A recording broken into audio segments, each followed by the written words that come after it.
들이 입증해 왔다. 제스처가 어떤 제스처냐면 청자가 만들어내는 제스처. 걔네들이 얘기하는 동안 그런 제스처가 체계적으로 만들어진 거다. 말과 동시에. 그래서 언어와 제스처는 뭐라고 여겨져야 될 정도냐?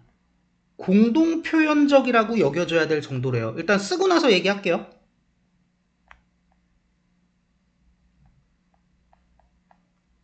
제스처와 말은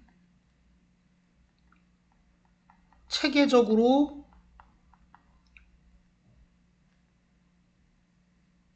구성되어 거의 뭐라고 부를 수 있다?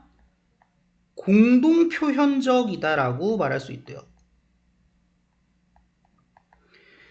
일단은 히어링 피플 얘기를 하는 이유는 뭐 별거 없고요. 지금 우리가 하는 말, 언어와 몸짓, 제스처의 그 공동표현적이라고 부를 만큼 상호 연관되어 있는 관계에 대해서 말하는 글인데, 이제 청각장애가 있는 사람들은 그냥 기본적으로 말과 제스처가 그냥 통합되어 있잖아요. 수화를 쓰니까. 그래서 이제 그런 사람들 아니다라는, 그런 사람들을 제외하고 라는 의미에서 이제 히어링 피플이라는 표현을 쓴 거고, 사실상 그냥 피플이라고 생각하시면 돼요. 그래서 제스처와 언어와 제스처가 공동표현적이라고 할 만큼 엄청 밀접하게 연관되어 있다는 얘기고요. 그 다음에 이 서치댓 왜 나왔냐면,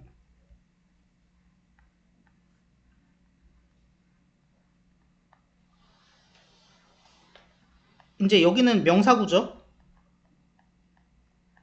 so adet 말고 search adet이면 뜻은 똑같아.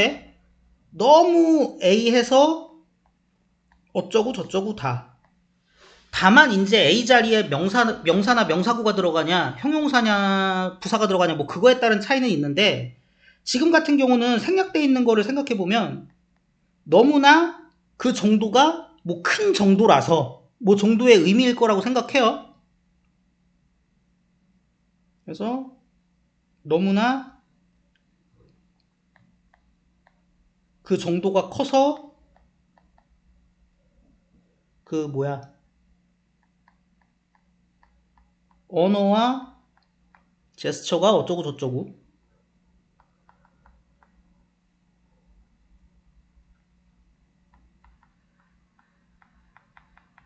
이런데 이제 이게 생략이 된 거죠. 너무 당연하니까. 그래서 지금 같은 서치 대시 나온 겁니다. 그 정도가 되게 커서 뭐 이런 의미예요, 결국은. 자, 뭐 이렇고요. 이렇게 타이트하게 통합된 언어와 제스처의 쌍은 뭐를 가능하게 해주냐? 말하는 애가 개념화하고, 그 다음에 아이고야,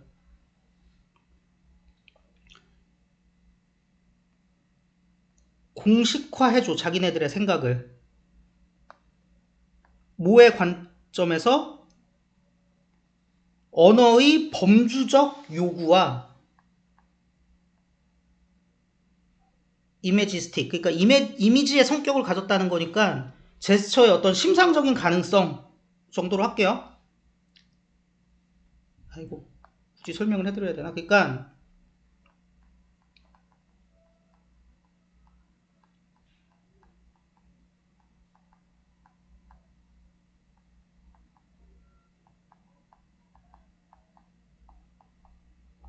언어는 아무래도 내가 표현하고자 하는 대상의 실제를 그대로 보여주진 않죠. 그거에 비해서 표현 대상의 실제를 그대로 나타내줄 가능성을 가지고 있다라는 얘기입니다. 그래서 얘네 두 개 병렬이고요.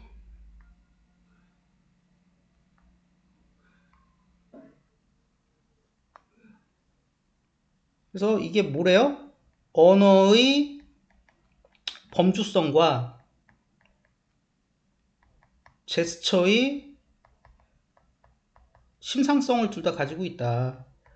근데 범주성이라는 건 뭐예요? 결국엔 문법이지 뭐. 어떤 의미를 표현할 때 의미를 문법 범주 안에 분류하는 성격이지. 그리고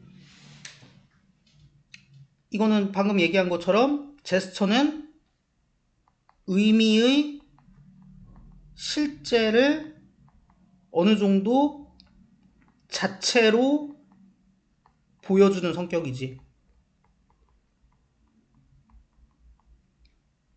그러니까 범주성이 없으면 의미가 명확하지 않고요. 그 의미 심상성이 없으면 그 의미 깊숙이 가지고 있는 본질을 너무 추상적으로만 보여줄 수밖에 없거든. 두 개가 다 있어야 되거든. 그래서 두 개가 맨날 붙어 있는 거죠. 예를 들어서 어떤 사건을 묘사하는데 누군가가 결정을 해야만 한데 그 사건이 자 완료가 됐는지 시제 결정을 한 얘기예요. 진행 중인지 결정해야만 한데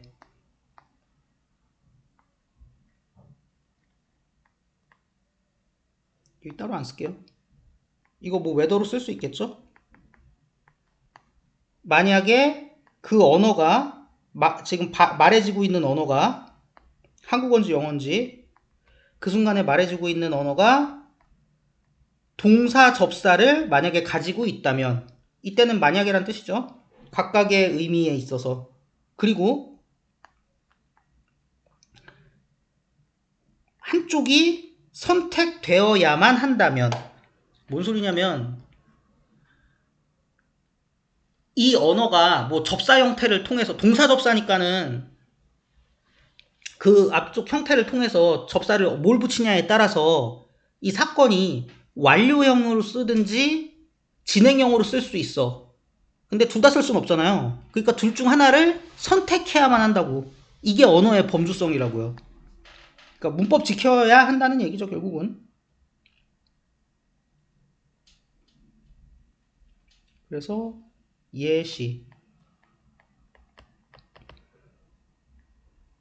어떤 사건의 묘사에서 우리는 완료형인지 진행형인지를 택해야 돼.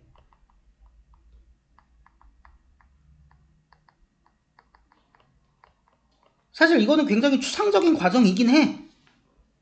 사실 추상성이 없고 생생한 걸로 따지면 가갖고 직접 경험을 해보든지 해야죠. 뭐 그게 쉽지 않지만 이러한 종류의 선택은 언어의 특징이야. 기호 체계로서의 언어의 특징이야. 맥닐과 덩컨에 따르면 근데 제스처는 다르대. 언어랑은 다르대. 인데 낫이죠. 중간에 더 센스 생략돼 있는 거. 그래서 뭐뭐라는 점에서 란 뜻이죠. 뭐라는 점에서 언어랑은 다릅니까? 그것이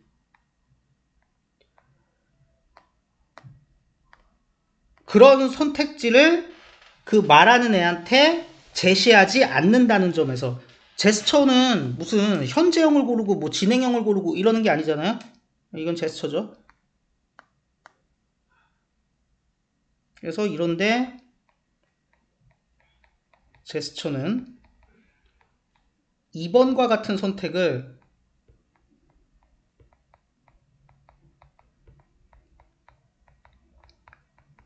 요구하지 않아. 대신에 그건 뭘 제공해? 일종의 접착제를 제공한대요. 접착제라는 표현 굉장히 중요합니다. 이 접착제는 뭘 도와주냐? 통합하는 걸 도와줘. 언어적 요소를 더 넓은, 더 큰 기호 체계 속에서 통합하는 걸 도와준대요. 뭔 소리냐면 언어는 계속해서 일단 그럼 뭐해? 이 제스처는 무슨 역할을 해? 언어를 넓은 기호체계, 그러니까 의미 그 자체와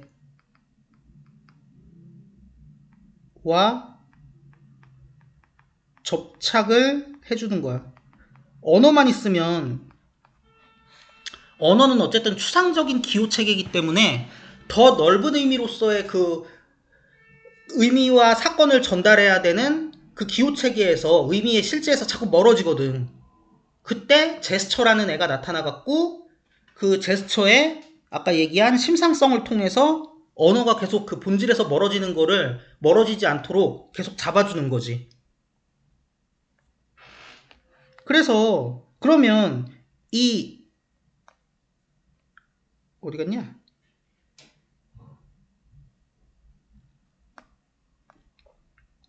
요거 있고 요거 있잖아요. 관계를 놓고 보면 이거 A라고 그러고 이거 B라고 할게요. A가 B 속에 들어있는 거죠. 왜냐면 여기는 언어만 있는데 이 안엔 모두 있는 거야. 언어도 있고 제스처도 있는 거잖아.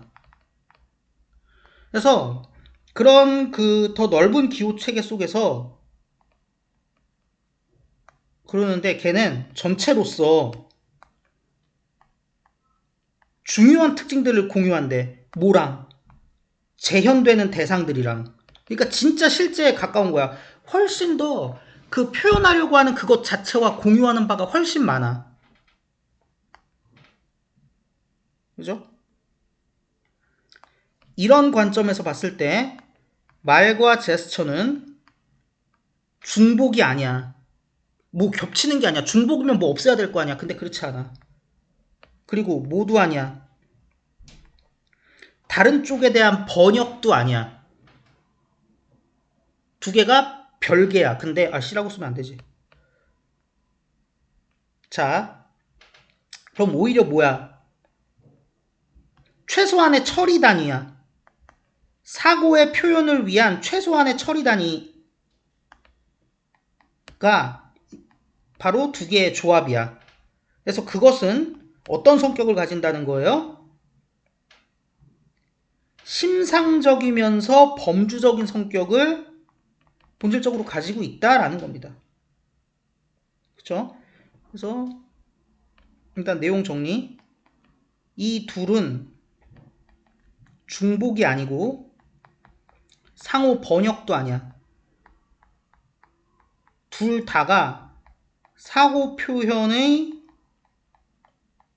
어떤 필수적 필수 요소야. 최소 처리 단위야.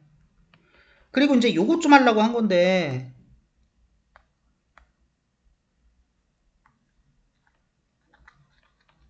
내가 C로 썼다가 지웠잖아요. 사실 습관적으로 그냥 C라고 써버렸는데 C라고 쓰면 안 되죠. 왜? 앞쪽에 is가 있잖아. 아니, 뒤쪽에 is가 있잖아. C면은 is면 안 되잖아. 앞이 are not인데. 그럼 이거 어떻게 된 거야? 노어, 부정어가 앞으로 나왔으니까 도치 일어난 거죠. 그래서 원래대로면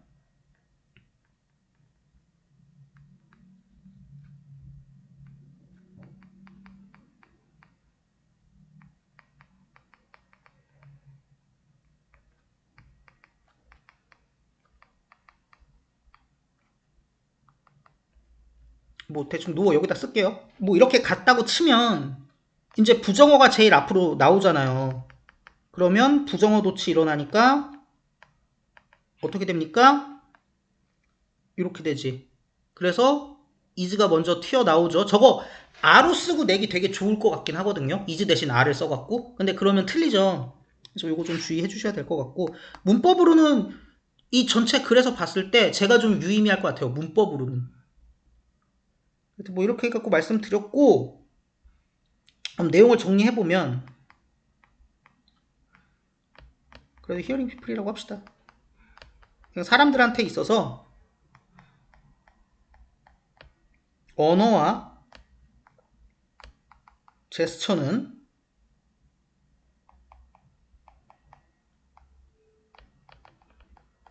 보완적으로 의미를 표현하는 거야. 뭐 속에서? 더 커다란 기호의 체계 속에서 뭐 이렇게 보실 수 있다라는 얘기죠.